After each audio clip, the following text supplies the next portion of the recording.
इमाम मोहम्मद रज़ियल्लाहु ताला 7 दिन में कुरान हिफ्ज करके इमाम आजम की बारगाह अब पढ़ना शुरू किया। पढ़ते पढ़ते पढ़ते वो खुद अपने आप में मुजतहिल फिल मसाइल बने।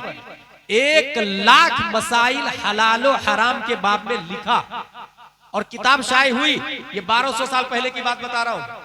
1200 साल पहले क्या हराम है क्या हलाल है 1 लाख रूल्स लिखे हुए हैं। हम लोगों को कितने लाख याद है, कितने 100 याद है, कितने दहाई याद है, सोचे जरा। 1200 साल पहले 1 लाख हलाल और हराम के बाब में किताबें लिखी।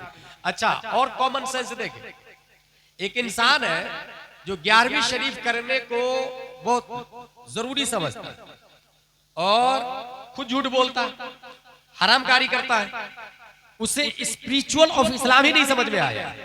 इस्लाम में ये 5 डज है और 5 डजंट है। सबसे ऊपर है फर्ज, फिर वाजिब, फिर सुन्नत मुअक्कदा, फिर गैर मुअक्कदा, फिर मुस्तहब। इसके अपोजिट में 5 है, हराम, मकरूह तहरीमी, इसात, मकरूह तंज़ीह, खिलाफ औला। ये जो हम लोग 11वीं शरीफ करते हैं ये है मुस्तहब, ये फर्ज में नहीं आता, वाजिब में नहीं आता, सुन्नत में नहीं आता, मुस्तहब में आता। अब जो आदमी 11वीं शरीफ करता है वो ऑलरेडी किसी की जमीन हड़प के बैठा हुआ और 11वीं शरीफ हर साल पाबंदी से 11 देख बकरे का खाना खिलाता है और वो ये समझता है वो जो जमीन मैंने 1-2 स्क्वायर फीट हड़पी है या 1-2 लाख का घोटाला किया है वो माफ हो जाएगा। गलत। वो 11वीं शरीफ 11 देख 11 साल नहीं 1100 साल भी करे तो वो जो एक फीट जमीन हराम की हड़पी हुई है ना वो माफ नहीं होने वाली। ये ऐसे ही है जैसे कोई इंसान हाथ में नजासत गलीजा रख ले और फिर समंदर में नहाए, जिंदगी भर नहाता रहेगा वो पाक नहीं होगा, पहले नजासत को छोड़ना पड़ेगा। ये ऐसे ही है जैसे कुआं के अंदर कुत्ता गिर के मर गया, पूरा पानी निकाल दे कुआं पाक नहीं होगा, कुत्ते को निकालना पड़ेगा। अगर कोई इंसान हराम की जमीन या हराम का पैसा रखे हुआ है और जब तक माफी नहीं मांगता, लौटाता नहीं है, तब तक वो उम्रा करे या हज करे उसके गुनाह माफ नहीं होने वाले। इसलिए पहले दीन की बुनियादी स्ट्रक्चर को समझना जरूरी है। इमाम मोहम्मद 7 दिन में हिफ्ज करके आए, अल्लामा बने। मेमोरी पावर अगर और ज्यादा इंसान का स्ट्रॉन्ग हो तो फिर 7 दिन नहीं 7 घंटे में वो हाफिज कुरान बन सकता है। मैं एक ऐसे आदमी को जानता हूं, उसको वो भी भारत का रहने वाला, उसको किसी ने कह दिया हाफिज साहब, he thought I'm not Hafiz Quran but you said हाफिज साहब I have 2 options। तुमने हाफिज कहा मुझको, मैं तो हाफिज हूं नहीं। अब या तो मैं मना कर दूं भाई भाई भाई मैं हाफिज नहीं हूं, या तो फिर मैं हिफ्ज ही कर लेता, क्योंकि आज इसको रोकूंगा कल दूसरा बोलेगा परसों तीसरा बोलेगा। उसने उठाया कुरान, एक बार अलिफ लाम मीम का पारा पढ़ा और याद कर लिया और इतना अच्छा याद किया कि जाके तरावी भी पढ़ा दी। दूसरे दिन सयकूल एक बार पढ़ा और जाके तरावी पढ़ा दी। तीसरे दिन तिलकर रसूल, चौथे दिन लन तनालू, 5वें दिन वल मुहसनात, 6वें दिन ला युहिब्बु, 7वें दिन वैदा समिउ, 8वें दिन वल वन्ना, 9वें दिन क़ालल मलउ, 10वें दिन वअलमु, 11वें दिन यअतदिरुन, 12वें दिन वमा मिन दाब्बा, 13वां दिन वमा उबर्रियो, 14वां दिन रोबमा, 15वां दिन सुबहानल्लज़ी, 16वां दिन क़ाला अलम, 17वां दिन इक़तरबा, 18वां दिन क़द अफ़लह, 30वां दिन अम्मा यतसालून। एक बार पढ़ा और जाके तरावी पढ़ा दिया। उसके पढ़ने के टाइम को जोड़ा गया तो तखमीनन 7 घंटे में हाफिज कुरान बनने वाला। अमेरिका का डरबन नहीं, अमेरिका का आइंस्टाइन नहीं, लीबिया वाला नहीं, तुनिस वाला नहीं, कनाडा वाला नहीं, बहरीन वाला नहीं, इमारात वाला नहीं, दुबई वाला नहीं, लीबिया वाला नहीं, तुनिस वाला नहीं, जज़ाइर वाला नहीं, बल्कि 10 शव्वाल 1272 हिजरी में पैदा होने वाला, तसर्रुफात की करवटें लेता हुआ बरेली की धरती पर तमाम सवालों का जवाब, तमाम क्वेश्चन का आंसर बनके ताजुश शरिया के नाना दादा दोनों इमाम अहमद रजा खान की जात है। वाह वाह, नारे तकबीर। मसला क्या साबित हुआ? मेमोरी पावर स्ट्रॉन्ग हो तो इंसान 7 घंटे में भी कुरान का हिफ्ज कर सकता है। अच्छा, मेमोरी पावर स्ट्रॉन्ग होता कैसे है ये भी सुने। एक साइंटिस्ट है जिसका नाम है हेनरी फोर्ड, यूएस का रहने वाला। उसने 8 तरीके बताया मेमोरी पावर स्ट्रॉन्ग करने का। Learn a foreign language, try a new activities, eat brain boosting food, exercise, get some sleep, stay on top of your health condition, meditate, connect. ये 8 तरीके बताए जिससे दिमाग बढ़ता है। 8 तरीके बताए। अब यहां पर यूएस का रहने वाला दिमाग बढ़ाने का आठ तरीका बताता है। आप हातिमुल उलूम में चले जाए, आप जमदा शाही रोनाई अशरफिया अमजदिया जामियातुर रजा में जाए, दीनी मदारिस में जाए, एक इंसान नाजरा कंप्लीट करके एदादिया में आता, ऊला में आता, सानिया, सालसा, राबिया, खामिसा, सादिसा, साबिया, सामिना, फजीलत में जाता, बुखारी शरीफ पढ़ता तो वहां एक हदीस नजर आती और वो हदीस ये है, मैं युरिदिल्लाहु बिही खैरन युफक्किहु फिद्दीन व इन्नमा अना कासिम वल्लाहु युअती। ये भी बुखारी शरीफ की हदीस है कि अल्लाह जिसके साथ भलाई का इरादा फरमाता दीन की समझ दे देता। यहां समझ का लफ्ज आया, फिरासत का लफ्ज आया और इस समझ अक्ल के जस्ट बाद में ये आया, व इन्नमा अना कासिम वल्लाहु युअती, बांटता मैं हूं, देता अल्लाह है। समझ के बाद में कासिम का लफ्ज आना इस बात की तरफ गम्माजो शहादो दलाल है कि जिस तरीके से हमारे नबी दुनिया की तमाम नेमतें बांटते हैं, ऐसे ही हमारे नबी अक्ल भी बांटते हैं। जब हमारे नबी अक्ल को बांटते हैं तो अब बात समझ में आई कि हमारे मुस्तफा ने आइंस्टाइन को ज्यादा अक्ल नहीं दी है, हमारे नबी ने न्यूटन को ज्यादा अक्ल नहीं दी है, हमारे नबी ने डार्विन को ज्यादा अक्ल नहीं दी है, हमारे नबी ने सुकरात को ज्यादा अक्ल नहीं दी है, हमारे नबी ने बुकरात को ज्यादा अक्ल नहीं दी है, हमारे नबी ने केपलर को ज्यादा अक्ल नहीं दी है, क्योंकि ये सब नबी का कलमा नहीं पढ़ते हैं। एपीजे अब्दुल कलाम ने नबी का कलमा दिल से नहीं पढ़ा है, हमारे नबी ने उनको ज्यादा अक्ल दी है जो नबी से प्यार और मोहब्बत करता है। और नबी से प्यार और मोहब्बत इमाम अहमद रजा ने किया है, गौसे आजम ने किया है, ख्वाजा गरीब नवाज ने किया है, ताजुश शरिया ने किया है, मुफ्ती आजम ने किया है। पता ये चला दुनिया के साइंसदानों के पास ज्यादा अक्ल नहीं है, अल्लाह ने हमारे नबी ने ज्यादा अक्ल दिया है तो अपने मुहिब्बीन औलियाए किराम को ज्यादा अक्ल अता फरमा दी है। ज्यादा अक्ल किसके पास है? औलियाए किराम के पास। एक और कॉमन सेंस आप दिमाग में रखिएगा, काफिरों के पास ज्यादा अक्ल नहीं है, मोमिनों के पास ज्यादा अक्ल है, क्योंकि वो अल्लाह को एक नहीं मानते। अल्लज़ीना युमिनूना बिल गैब, मोमिन बिन देखे अपने रब को एक मानते, बिन देखे अपने रब को एक मानते।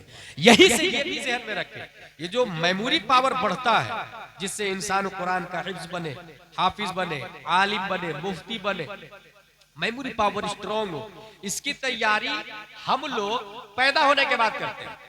इजराइल इसकी तैयारी पैदा होने से पहले करता है।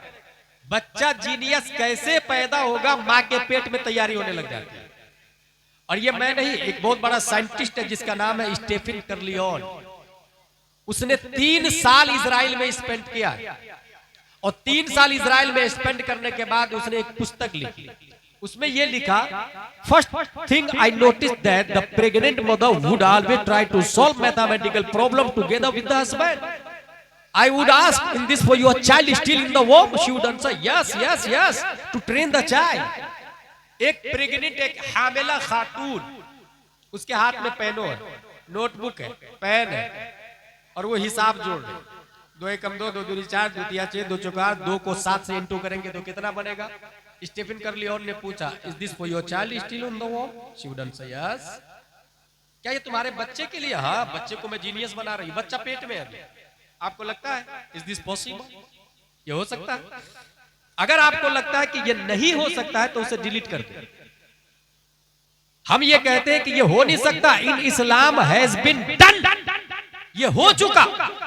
ये 15वीं सदी हिजरी, 21वीं सदी ईसवी, आप पीछे पलटे 14वीं सदी हिजरी, 13वीं 12वीं 11वीं 10वीं 9वीं 8वीं 7वीं 6वीं 5वीं 470 हिजरी में शेख अब्दुल कादिर रदियल्लाहु ताला अन्हु पैदा नहीं हुए, माँ के पेट में। अब माँ ने मुसल्ला बिछाया, कुरान बुलाया, अलिफ लाम मीम का पारा पढ़ा तो गौसे आजम ने पेट ही में याद कर लिया। इसका मतलब यह हुआ दुनिया जो आज बता रही है इस्लाम में 800 साल पहले हो चुका है। मेरा गौस जब पैदा हुआ तो 18 पारे का हाफिज कुरान बन के पैदा हुआ। यह जवाब था भारत के सुन्नी मुसलमानों के लिए, दुनिया के सुन्नी मुसलमानों के लिए। स्टीफन कर्लियन की डिस्कवरी आएगी तो घुटने मत टेकना, सीबीएसई पैटर्न पे मरना मत, कॉन्वेंट के सामने झुकना मत, ऑक्सफोर्ड और कैम्ब्रिज को सलूट मत करना। ये लोग जो तहकीक पेश कर रहे हैं, अल्लाह ने अपने फजलो करम से गौस के जरिए 800 साल पहले ही मुशाहदा करके दिखा दिया है, ताकि इस्लाम कल भी गालिब था, आज भी गालिब है और कयामत क़यामत तक गालिब और जारी रहे।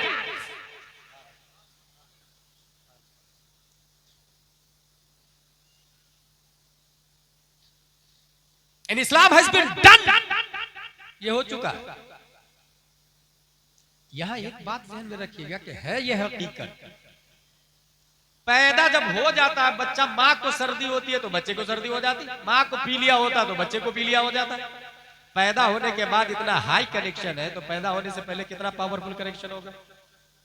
यहीं से गुलाम जिलानी अजहरी ये मैसेज देता है कि अगर हम ये चाहते हैं कि बच्चा नेक बने, तो बुखारी शरीफ इसमें एक हदीस आई, इन्ना अहदकुम युजमउ खल्क़ुहु फी बत्नि उम्मिही 40 यौमन नुतफ़ह थुम्मा यकूनु अलक़ा मिस्ल ज़ालिक थुम्मा यकूनु मुद्ग़ह मिस्ल ज़ालिक थुम्मा युरसिलुल्लाहु इलैहिल मलक फयनफ़ख़ु फ़ीहि रूह व यु'मरु बिअरबइ कलिमात बिकतबि रिज़्क़िही व अजलिही व अमलिही व शक़ीन अव सईद।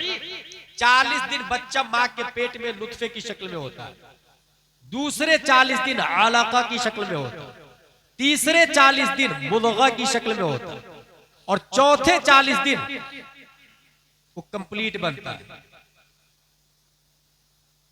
चौथे 40 दिन के बाद में उसके अंदर रूह डाली जाती है। 40 को 4 से इंटू करे कितना हुआ? 40 दोनों 80, 80 80, और 40 को 3 से इंटू करे तो कितना हुआ? 120। करेक्ट। 120 दिन के बाद में बच्चे के अंदर रूह डाली जाती है, और अल्लाह तबारक व तआला फरिश्तों से कहता है, 4 चीजों का हुक्म देता है। उक्तुब बेकतब रिज़्क़िही, बच्चा खाएगा क्या लिख, वो आजालिही, 1 दिन के बाद मरेगा या 100 साल के बाद मरेगा उसकी उम्र भी लिख दे, वो अमलिही, काम क्या क्या करेगा ये भी लिख, वह शक़ीन और सईद, शरीफ होगा या कमीना होगा ये भी लिख। इसका मतलब 120 दिन में बच्चे के जिंदगी के बायलॉज तैयार हो जाते हैं। अब मेरा मशवरा यह है कि 120 दिन में जब बायलॉज लिखी जा रही, तकदीर लिखी जा रही है, तो 120 दिन से पहले माँ बाप दोनों मुसल्ला बिछाए, नफल नमाज पढ़े और दुआ करें, परवरदिगार आलम तू मेरे बच्चे की कल तकदीर लिखने वाला है, उसकी तकदीर में जाहिल होना नहीं, मुजाहिद मिल्लत होना लिख दे। उसकी तकदीर में शराबी होना नहीं, मुत्तकी परहेजगार होना लिख दे। उसकी तकदीर में जुआरी होना नहीं, ताजुशरिया होना लिख दे। और अल्लाह तबारक व तआला इस बात पर कादिर है, वो देखता है। मेरी बंदी, मेरा बंदा दुआ कर रहा है, फरिश्ते बच्चे की तकदीर में माँ की दुआ के मुताबिक लिख। तो जीनियस होने और नेक होने की तैयारी हम भी माँ के पेट से करें। माँ अगर आटा गूंद रही है, आटा में पानी मिला के आटा का गोला बना रही है, बहुत आसान है, मोबाइल खोले, यूट्यूब पर जाए और लिखे उवैस रजा कादरी कलाम आला हजरत। अब चलना शुरू होगा, लम याते नजीरों कफी नजरी मिथले तू न शुद्ध पैदा जाना। पेज बदलेगा आगे, वो कमाल हुस्न हुजूर है कि गुमाने नक्शे जहां नहीं। अगला कलाम क्या दबे जिस पे हिमायत का हो पंजा तेरा। अगला कलाम सुबह तैबा में हुई बढ़ता है बाड़ा नूर का। आगे का कलाम चमक तुझसे पाते हैं सब पाने वाले। आगे का कलाम उनकी महक ने दिल के गुंचे खिला दिए हैं। आगे का कलाम जर्रे झड़के तेरी पैजारों के। आगे का कलाम वो सरवरे किश्वरे रिसालत जो अर्श पर जलवगर हुए थे। अगला कलाम जमीनो जमा तुम्हारे लिए, मकीनो मका तुम्हारे लिए। अब जो बच्चा पैदा होगा वो आशिक मुस्तफा बन के पैदा होगा, क्योंकि माँ ने सुना, बच्चे ने पेट में याद कर लिया। इसी वजह से जो बच्चा पैदाइशी बहरा होता है वो पैदाइशी गूंगा भी होता है। क्यों? क्योंकि कानों के रास्ते वो केबलरी गई नहीं, उसने सेव नहीं किया दिमाग की डायरी में, इसलिए प्रोनाउंस नहीं कर पाता। बच्चा अगर आपके यहाँ पैदा हो आज, कल उसे लंदन में छोड़ दे, 2 साल के बाद बुलाए, तो वो माँ बाप दादा दादी नाना नानी नहीं बोलेगा, mother father brother sister skies animals water food rice. जो कानों के रास्ते सुनता है वही वो प्रोनाउंस करता है। इसलिए दिमागवर और जीनियस और नेक होने की तैयारी बचपन से। इस तरीके से ये कयामत रोके रखे। अगर आप अपनी मस्जिद में एक आलिम को हक बोलने के लिए पूरी छूट देते हैं, इसका मतलब आपने कयामत को रोक के रखा है। वरना जिस दिन आप हक का सपोर्ट करना छोड़ देंगे, कयामत की निशानी इल्म खत्म हो जाएगा। दूसरी बड़ी निशानी वयज़हरल जहल, जाहिलों का गलबा हो जाए। जब उलमा नहीं रहेंगे तो फिर जाहिर सी बात जाहिलों का गलबा हो। इमाम अहमद बिन हंबल ने एक अच्छी बात कही कि आलिम हक बोलने में किसी की परवाह नहीं करे, और जिसके पास इल्म न हो वो मुंह बंद रखे, दीन हमेशा गालिब रहे। इमाम अहमद बिन हंबल।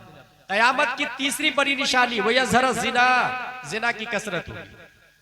आपको हो सकता है ये समझ में नहीं आए, मगर एक फैक्ट सुने आप। इस वक्त 208 कंट्री है, 150 से ज्यादा मुल्कों ने लिविंग रिलेशनशिप को पास कर दिया। यही है ज़िना का गलबा होगा। मुल्कों ने पार्लियामेंट में ज़िना बिन रज़ा को अलाउ करा। ये जुर्म है ही नहीं, और इसमें हम लोगों का भी दखल है। हम लोग ये करते हैं कि शादी कर लिए, शादी करने से एक तो शादी को बहुत कॉस्टली कर दिया, वो हार्ड कर दिया, नतीजतन बहुत सारी बच्चियों की शादी नहीं होती। दूसरा बहुत बड़ा मसला यह है कि जो बेवा है या मुतल्लका है वो घर में यूं ही बैठी हुई है, नतीजतन लिविंग रिलेशनशिप में उनका आना लाजिमन उसकी फितरत के हिसाब से बन जाता, जिस पर वो जवान हुई नेचर में आ जाता है वो। इसलिए इसके जिम्मेदार हम भी हैं। हमें क्या करना चाहिए? सबसे पहले तो शादी को आसान करना चाहिए। अगर कोई इंसान अच्छे खानदान का है तो अच्छा खानदान जो होता है वो अच्छे खानदान में रिश्ता ढूंढेगा ना, अच्छे घर में रिश्ता ढूंढेगा ना, यही कॉमन सेंस है। मगर अच्छा घर कौन सा है? एक आदमी के दिमाग में भी आता है, आप लोगों के दिमाग में, किसी के दिमाग में नहीं आया होगा कि अच्छा घर कौन सा है। पूरी दुनिया में सबसे अच्छा घर अल्लाह का घर, मस्जिद है। क्या कोई शख्स अपनी बेटी के लिए दामाद मस्जिद में जाके ढूंढता है? मस्जिद की पहली सफ में कौन नमाज पढ़ रहा है, कौन नमाज नहीं पढ़ रहा? जो नमाज पढ़ेगा मैं उनसे अपनी बेटी की शादी करूंगा, ये कोई सोच रहा? स्पिरिचुअल ये हकीकत ये है।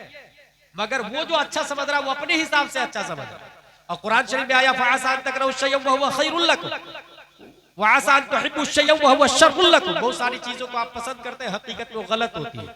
मगर एक आदमी है वो मस्जिद की पहली सफ में जाके दामाद ढूंढा। एक साहब को देखकर रोजाना पहली सफ में दाएं तरफ आके नमाज पढ़ते हैं, भाई तुम मेरी बेटी से शादी कर लो। हजरत मेरे पास कुछ भी नहीं है, मैं शादी कर लूं? कहा तकबीरे उला के साथ मस्जिद में पहली सफ में दाएं तरफ नमाज पढ़ने की दौलत से बढ़कर और कौन सी दौलत हो सकती है? इस दौलत से बढ़ के और कौन सी दौलत हो? इसलिए तुम मेरी बेटी से शादी करो। तैयार, शादी हो भी गई। दुल्हन की डोली उठ के गई भी घर। जब दुल्हन की डोली घर गई तो दुल्हन पूछती है, जब बाप इतना नेक होगा जो अच्छा घर मस्जिद को समझ रहा है, तो जाहिर सी बात है बेटी के अंदर असर तो आएगा बाप की अच्छाई का। शौहर से पूछती है वो कोने में टोकरी में क्या रखा हुआ? बोले वो आधी रोटी रखी हुई है कल के लिए। कहा आधी रोटी कल के लिए रखी हुई? मेरी डोली को फौरन वापस कर दी जाए। कहा क्या गलती हो गई? कहा आपका ईमान तो परिंदों से भी गया गुजरा है, क्योंकि एक परिंदा भी दिन में खाना खाता है तो कल के लिए घोंसले में रिस्क जमा नहीं करता। उस परिंदा को पता है जो अल्लाह आज खाना खिलाया है वो अल्लाह कल भी जिंदा रहेगा, वो अल्लाह हमेशा जिंदा रहेगा। तो आपका ईमान तो परिंदों से गया गुजरा है। मेरी डोली उस घर में कैसे रह सकती है जिसका ईमान परिंदों से भी ज्यादा कमजोर हो? दैट इज स्पिरिचुअल इस्लाम। क्या इसके बारे में कभी आपने सोचा? सब मादा परस्ती में पैसा पैसा, मकान पे मकान, दुकान पे दुकान, एफडी पे एफडी, पूरी दुनिया उसमें गिरफ्तार हो गई। नतीजा कहां से इस्लाम समझ में आएगा? अगर मैं आपसे ये कहूं कि एक इंसान है आपके गांव में जिसके पास 1000 रुपया और दूसरा आदमी है जिसके पास 1 लाख रुपया, दोनों में से कामिल इंसान कौन है? मोस्टली आदमी कहेगा 1 लाख वाला। गलत। 1 लाख वाला काबिल नहीं, वो 1000 वाला काबिल। उसको यूं समझे कि एक परिंदा है जिसके मुंह में गेहूं का 1 दाना है, दूसरा परिंदा है जिसकी गर्दन में 1 किलो गेहूं की थैली लटकी हुई है। दोनों में से काबिल परिंदा कौन? अपने घोंसले में कौन उड़ के जाएगा? बीवी बच्चों से कौन सा परिंदा मिलेगा? जिसके मुंह में गेहूं का 1 दाना है। 1 किलो वाला चल नहीं पाएगा, उड़ नहीं पाएगा। इंसान भी लाहूत का परिंदा है। तायरे लाहूती, उस रिज्क से मौत अच्छी जिस रिज्क से आती हो परवाज में कोताही। इन्ना लिल्लाहि व इन्ना इलैहि राजिऊन हम हर मरने वाले पे पढ़ते हैं, मगर कभी गौर किया? इसका मतलब ही है कि लाहूत का परिंदा है, लाहूत में जाना है, ऊपर से आए ऊपर जाना है। और बोझ दुनिया का जितना कम होगा रफ्तार उतनी ज्यादा होगी। अब जो 1 लाख वाला है उसकी रफ्तार कम होगी, जो 1000 वाला है उसकी रफ्तार ज्यादा होगी, जो 100 का मालिक है उसकी रफ्तार और ज्यादा होगी, और जो 1 रुपया भी नहीं रखा बस अल्लाह व रसूल के लिए जिंदगी गुजारा है, ऐसे हजरत उवैस करनी की रफ्तार सबसे ज्यादा हुआ। दीन को कभी लोगों ने समझने की कोशिश ही नहीं की। अच्छा, लोग सोचते हैं कि दीन फ्री में समझ में आ जाए, नतीजतन जो हाल है हमारी निगाहों के सामने में। तो लिविंग रिलेशनशिप, शादी को इतना हार्ड कर दिया लोगों ने कि 150 से ज्यादा मुल्कों ने पार्लियामेंट में बैठ के ये पास कर दिया है कि एक औरत दूसरे और एक मर्द दूसरी औरत से नाजायज संबंध बना सकता है, दोनों राजी है तो कोई बात नहीं, जायज है, उस पर कोई धारा नहीं। नतीजतन जो हालात निगाहों के सामने में, निकाह हार्ड हो गया, जिना आम हो गया, हरामियों की कसरत हो गई, नबी के गुस्ताखों की कसरत हो गई, औलिया किराम के गुस्ताखों की कसरत हो गई, और निकाह करना मुश्किल। अमेरिका में निकाह का कॉन्सेप्ट ही खत्म हो रहा, बिल्कुल तरफ बंद हो रहा निकाह का कॉन्सेप्ट। जिसके साथ मर्जी हो रहे, Sunday to Sunday, next Sunday को बदल डाले, ये वहां का कॉमन कल्चर हो गया। यहाँ भी लोग उसी में गिरफ्तार होने जा रहे हैं। इसलिए अपनी बेटियों पे कंट्रोल करें, अपने बच्चों पर कंट्रोल करें, उसे दीन समझाए। कयामत की चौथी निशानी वह तख्तुरन निसा, औरतों की कसरत हो। एक मर्द पर, एक मर्द के अंडरटेकिंग यानी उनकी किफालत में 50 औरतें हो, और ये पूरी दुनिया के सर्वे से पता चलेगा। बहुत सारे लोग अल्ट्रासाउंड करके बच्चे को पेटी में खत्म कर देते, वो भी हराम है, लेकिन उसके बावजूद औरों की तादाद ज्यादा होगी, क्योंकि नबी ने फरमाया, और नबी ने फरमाया तो कायनात इधर से उधर हो सकती है, नबी का फरमान नहीं बदल सकता। पांचवी निशानी वो यकील रिजाल, मर्द की तादाद कम हो जाए, और मर्द कम होंगे औरतें ज्यादा होगी। इस तरीके से जब ये 5 निशानी आपको नजर आ जाए तो समझ जाए आप कयामत के करीब हैं। और ये 5 निशानी सिर्फ आप अपने घर में मत देखिएगा, पूरी दुनिया का सर्वे करने के बाद देखिए। और निशानी देखने के बाद हम में हर फर्द पर लाजिम है कि कयामत को आने से रोके, उसका दर्जा है। रोके का मतलब अगर हराम हो रहा है तो हाथ से रोके, हाथ से नहीं रोक सकता है तो जुबान से रोके, जुबान से नहीं रोक सकता है तो दिल से बुरा जाने। That is last stage of ईमान, ये ईमान का आखिरी दर्जा है। आप में से कितने लोग हैं जो शराबी को शराब पीते देखकर ये कहते हैं भाई शराब मत पियो, जो गाली दे रहा है उसको कहते हैं भाई गाली देना हराम है, गाली मत दो। वो इंसान क्यों रोकेगा जो खुद ही 10 गालियां देता है, 15-20 गालियां देता है? वो इंसान दूसरे को झूठ बोलने से क्यों कर रोकेगा जो खुद ही झूठ बोलता है? और ये बचपन से ही एक बच्चा, आपने बच्चे से ये कहा, बच्चे ने ये कहा मेरे लिए खिलौना ला दीजिए, आपने कहा ठीक है मैं जा रहा हूँ मार्केट और वहां से लेते आऊंगा, और जानबूझ के नहीं लेकर के आए। बच्चे ने पूछा क्या हुआ अब, वो आपने खिलौना नहीं लाए मेरे लिए? बोले वो भूल गए। आपने जानबूझ के नहीं लाए और आपने कहा भूल गया, ये झूठ और ये हराम है। और बच्चे को यकीन जिस दिन हो गया कि अब वो झूठ बोले तो इसका मतलब ये हुआ कि वो झूठ को हराम नहीं समझेगा, बड़ा होकर के वो भी कॉमनली झूठ बोलेगा।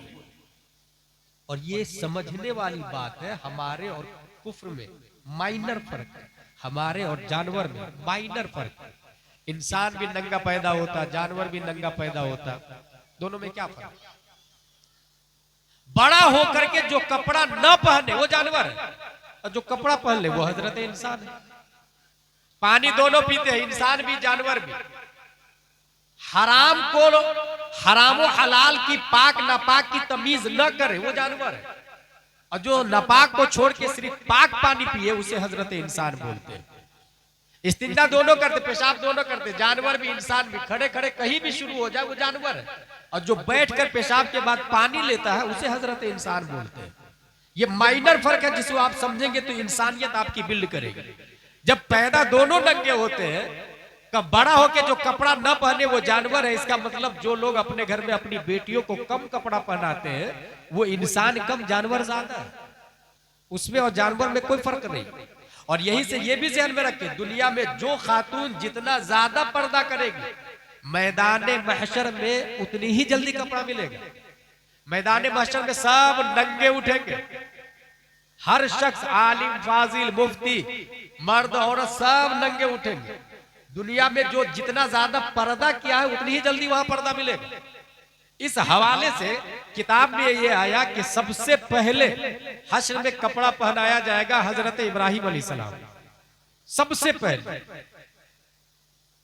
आला हजरत रज़ियल्लाहु ताला अन्हु की खासियत थी, जब किसी नबी में वो फजीलत देखते तो उस नबी से अफजल फजीलत अपने नबी में तलाशते, तो वो हुजूर सल्लल्लाहु अलैहि वसल्लम में तलाशने लगे कि हुजूर सल्लल्लाहु अलैहि वसल्लम को कब कपड़ा मिलेगा। तलाशते तलाशते तलाशते उनको मिल गया। आला हजरत फरमाते हैं कि हुजूर सल्लल्लाहु ताला अलैहि वसल्लम को कब्र ही में जन्नत का जोड़ा दे दिया जाएगा, कब्र ही में जन्नत का जोड़ा दे दिया जाएगा। औरतें जो बेहयाई का मुजाहरा कर रही है, सोचे जरा कि लाखों करोड़ों लोग हैं वहां, वो नंगी है, मगर जो औरतें दुनिया में पर्दे में रही है, हश्र में एक औरत के लिए स्पेशल पर्दे का एहतमाम हुआ है, आप लोगों ने सुना होगा। और ये वो आदमी सुनता है जो मस्जिद में इमाम साहब की तकरीर सुनता है। अगर मस्जिद में इमाम साहब की तकरीर नहीं सुना तो फिर वो उनके इल्म में इजाफा नहीं हो पाता। सबसे पहले सबसे ज्यादा पर्दे का एहतमाम मैदान महशर में जिनके लिए है वो है हजरत फातिमा ज़हरा रज़ियल्लाहु ताला अन्हा। गायब से आवाज आएगी, या अहलल जमी नकिसु रूसकुम गुद्दु अबसारकुम हत्ता तमुर्र फातिमा बिन्त मुहम्मद सल्लल्लाहु अलैहि वसल्लम फतमुर्रु मअ 70,000 जारिया मिनल हूरिल ईन कबरिल बर्ख।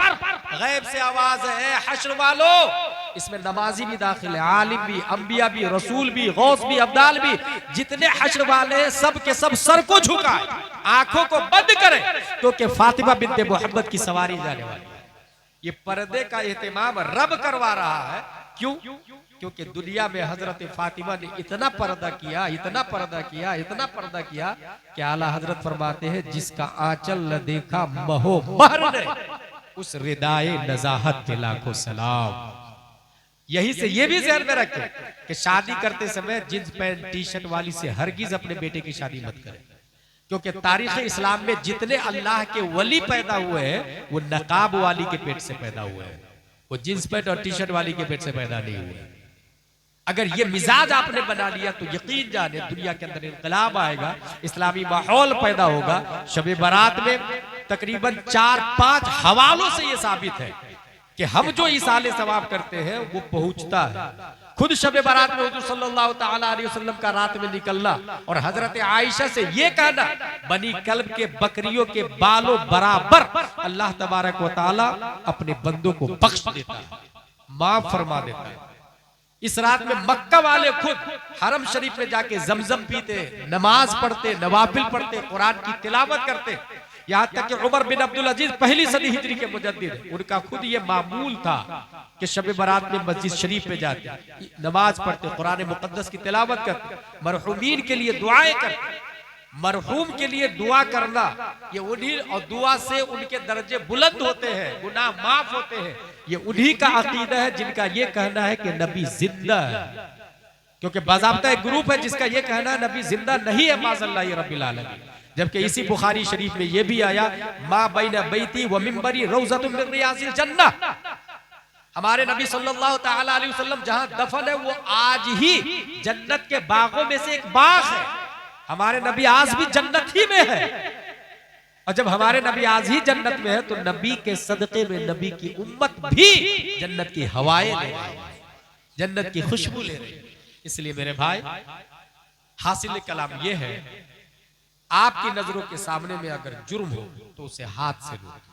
अपने बच्चों को दीनदार बनाने की ट्रेनिंग माँ के पेट से और उलमाए किराम से मुत्तसिल रहे ताकि अकीदे की हिफाजत हो सके। अब आइए इसके बाद इंशाअल्लाह आपका महबूब इदारा हातिमुल उलूम उनकी दस्तारबंदी होगी। उससे पहले मैं एक बात बता दूं कि मदारिस इस्लामिया इस वक्त टारगेट पर है, और ये सिर्फ एक मुल्क का मसला नहीं है, पूरी दुनिया का मसला है।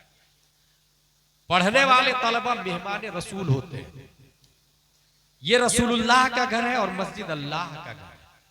रसूलुल्लाह का घर, हमारा घर टूट जाए चलेगा, रसूलुल्लाह का घर उसकी एक ईंट भी टूटनी नहीं चाहिए, क्योंकि रसूलुल्लाह का घर रहेगा तो हमारा घर रहेगा। जिस दिन रसूलुल्लाह का घर नहीं रहेगा उस दिन हमारा घर भी नहीं रहेगा। अगर उसके खिलाफ कोई आवाज उठाता है तो दामे दिल में कदम सुखने हर एतबार से प्रोटेक्टिंग के लिए जब भी आवाज दे आपको मैदान में आना होगा, आपको तैयारी करनी होगी। अकीदे की हिफाजत के लिए आप में से हर शख्स अपने घर में टीवी रखे हुआ है, लाख फतवा दे मुफ्तियाने किराम हराम है हराम है हराम है, आप कितना अमल करते हैं वो आपको पता है। लेकिन उसमें हजारों चैनल है, रिमोट कंट्रोल है और चैनल बदलते रहे। ईमानदारी से बताएं कितने चैनल है जो अकीदे की हिफाजत के लिए। यकीनन मुश्किल से आपको 1-2% चैनल मिलेगा जो अकीदे पे काम कर रहा है, लेकिन मोबाइल सबके पास है। इसलिए मैंने एक व्हाट्सएप चैनल शुरू किया है अकीदे की हिफाजत के लिए। इस चैनल के जरिए हम वीडियो नहीं बनाते, इस चैनल के जरिए हमारा टारगेट पैसा कमाना भी नहीं। इस चैनल के जरिए हम सिर्फ और सिर्फ, चूंकि हर जवान के पास मोबाइल है और वो जाकिर नायक को सुन रहा, वो इंजीनियर मिर्जा को सुन रहा, वो ताहिरुल पादरी को सुन रहा, वो तसरीबा नसरीन को सुन रहा, वो कुफ्र और शिर्क के आलमबरदारों को सुन रहा, वहाबी और दयाबना के मुकर्रिरों को, खतीबों को सुन रहा। उनके ईमान की हिफाजत के लिए हमने ये व्हाट्सएप चैनल शुरू किया। आपको उनसे जुड़ने के लिए हमारे नंबर पे मैसेज, व्हाट्सएप पे मैसेज करना होगा। इसलिए अपना अपना मोबाइल निकाले, मैं नंबर बता रहा हूं। उस नंबर पे सिर्फ ये मैसेज व्हाट्सएप पे करेंगे, मैसेज नॉर्मल मैसेज नहीं, व्हाट्सएप पे मैसेज करेंगे कि मुझे अपने चैनल का लिंक भेजिए। मैं लिंक भेजूंगा, व्यू चैनल पे क्लिक करेंगे, ये जहां चैटिंग होती है उसके बाजू में अपडेट आता है, वहीं पे ये चैनल चलेगा। ये देखें, ये व्हाट्सएप है, ये है चैट, ये है अपडेट, ये है कम्युनिटी और ये है कॉल्स। अपडेट पर वो चैनल आएगा। उस नॉर्मली मैसेज नहीं, व्हाट्सएप पे मैसेज करना होगा। अगर किसी ने कॉल करके परेशान किया तो ब्लैक लिस्ट में डालने में टाइम नहीं लगता। इसलिए अकीदे की हिफाजत के लिए सिर्फ चैनल से जुड़ेंगे। नंबर है 900190530। Listen to me again. 90090190530। रब्बे Qadeer हम सबको कुरान शरीफ, हदीस शरीफ, फिक्र शरीफ पढ़ने, समझने, अमल करने की तौफीक अता फरमाए। वमा अलैना इल्लल बलाग। अस्सलामु अलैकुम।